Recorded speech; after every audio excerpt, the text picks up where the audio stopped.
اعوذ باللہ من الشیطان الرجیم، بسم اللہ الرحمن الرحیم۔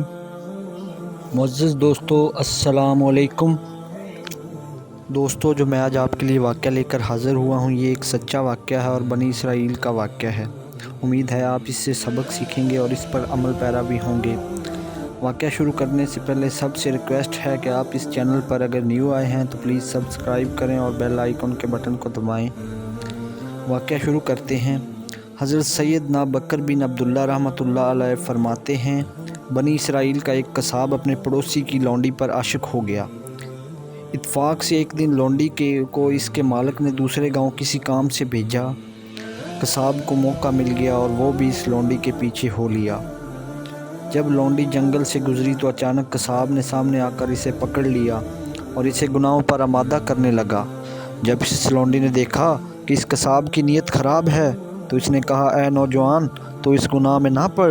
حقیقت یہ ہے کہ جتنا تو مجھ سے محبت کرتا ہے، اس سے کہیں زیادہ میں تیری محبت میں گرفتار ہوں، لیکن مجھے اپنے مالک حقیقی عز و جل کا خوف ہے۔ اس خوف کے گناہ کے ارتکاب سے روک رہا ہے۔ اس نیک سیرت اور خوف خدا دل رکھنے والی لونڈی کی زبان سے نکلے ہوئے یہ الفاظ تاثیر کا تیر بن کر اس قصاب کے دل میں پیوست ہو گئے، اور اس نے کہا، جب تو اللہ عز و جل سے اس قدر ڈر رہی ہے تو میں اپنے پاک پروردگار سے کیوں نہ ڈروں؟ میں بھی تو اسی مالک عز و جل کا بندہ ہوں۔ جا، تو بے خوف ہو کر چلی جا۔ اتنا کہنے کے بعد اس قصاب نے اپنے گناہوں سے سچی توبہ کر لی اور واپس پلٹ گیا۔ راستے میں اسے شدید پیاس محسوس ہوئی، لیکن ویران جنگل میں کہیں پانی کا دور دور تک کوئی نام و نشان نہ تھا۔ گرمی بھی بہت زیادہ تھی اور پیاس کی شدت سے اس کا دم نکل جا رہا تھا۔ اتنے میں اسے زمانے کے نبی علیہ السلام کا ایک قاصد ملا۔ جب اس نے قصاب کی یہ حالت دیکھی تو پوچھا، تجھے کیا پریشانی ہے؟ کیوں ادھر ادھر بھٹک رہا ہے؟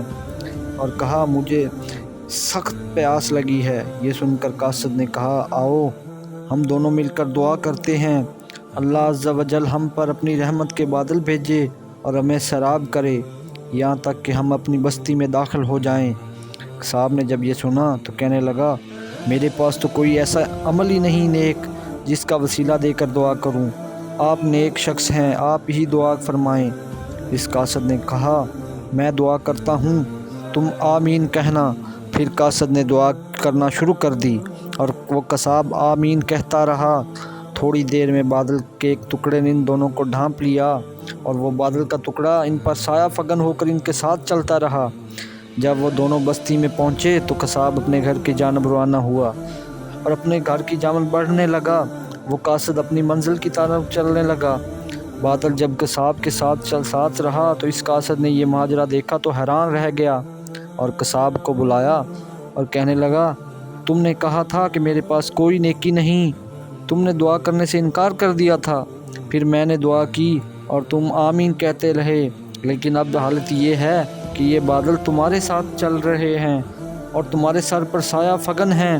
سچ سچ بتاؤ، تم نے ایسی کون سی عظیم نیکی کی ہے جس کی وجہ سے تم پر یہ خاص رحمت ہو رہی ہے؟ یہ سن کر قصاب نے اپنا سارا واقعہ سنایا اور اس پر قاصد نے کہا، اللہ عز و جل کی بارگاہ میں گناہوں سے توبہ کرنے والوں کا جو مقام مرتبہ ہے وہ دوسرے کسی لوگوں کا نہیں۔ اللہ تعالی ہمیں بھی سچی سچی توبہ کرنے کی توفیق عطا فرمائے۔